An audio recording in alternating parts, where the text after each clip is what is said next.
आज था ऑफिस में कोलीग का बर्थडे। जब भी ऑफिस में किसी का बर्थडे होता है तो हम ज़रूर सेलिब्रेट करते हैं। तो हमने सोचा इस दफ़ा बाहर जाएंगे। मैं और बिलाल पहले निकल गए थे केक लेने के लिए। केक लेके हमने जाना था फूडी मूडी। वैसे तो नॉर्मली बर्थडे ऑफिस में होती है, लेकिन इस दफ़ा हमने डिसाइड किया था हम बाहर जाके करेंगे क्योंकि मौसम ज़्यादा अच्छा था, ठंड थी और ये बाहर निकलने का अच्छा बहाना था।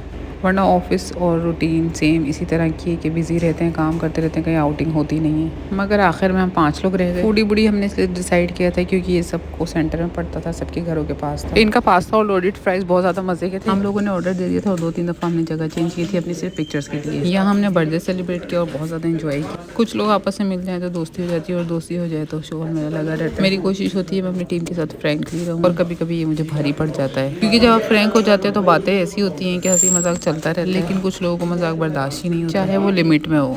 छोटी छोटी नोक झोंक रोजाना चलती रहती है, लेकिन फिर कुछ देर बाद ठीक भी हो जाती है। मैं इन सब की हेड हूँ, लेकिन बिल्कुल भी ऐसा फील नहीं कर पाता। खैर हमने बहुत ज़्यादा एंजॉय किया है, बर्थडे सेलिब्रेट किया और इस तरह से हमारी शाम थोड़ी शानदार हो गई। मेरे इस ऑफिस में ये अच्छी बात है कि जब मैं व्लॉग बनाती हूँ तो सब अप्रिशिएट करते हैं और सब उसमें शामिल हो जाते हैं और कहते हैं कि मिस आप ज़रूर एक दिन फेमस हो जाएंगी। और इस तरह मेरे अंदर कॉन्फिडेंस आता है और मैं कहती हूँ चले जी लगे रहते हैं। कोशिश मेरी होती है रोज़ का व्लॉग डालूं, लेकिन एडिट करते करते आधी रात हो जाती है और पोस्ट करते करते अगला दिन हो जाता है। इस तरह एक दिन मिस हो जाता है। पर रोज़ाना मैं यही जहन बनाती हूँ कि अब लॉन्ग व्लॉग भी डालूंगी और शॉर्ट व्लॉग्स भी डालूंगी। चले मैं कोशिश करती रहती हूँ। आप मेरे चैनल को सब्सक्राइब करें, लाइक करें और शेयर करें। जैसे ऑफिस कोलीग मुझे अप्रिशिएट करते हैं और सपोर्ट करते हैं, आप लोग भी मुझे सपोर्ट करें ताकि मैं अच्छे अच्छे व्लॉग्स बनाती रहूँ। बिलाल यहाँ कुछ कहना चाह रहा था लेकिन आवाज़ बहुत स्लो थी तो मैंने वॉइस ओवर कर दिया उसके ऊपर। इसकी शुगल मेले अपने ही हिसाब के होते हैं अलग। अब पीछे मेरे शोर होना शुरू हो गया, उसको इग्नोर करें। घर में बच्चों का शोर है, ऑफिस में लोगों का शोर है। खैर इस शोर को एंजॉय करें, अपना बहुत सारा ख्याल रखें, दुआओं में याद रखें। अल्लाह हाफिज़।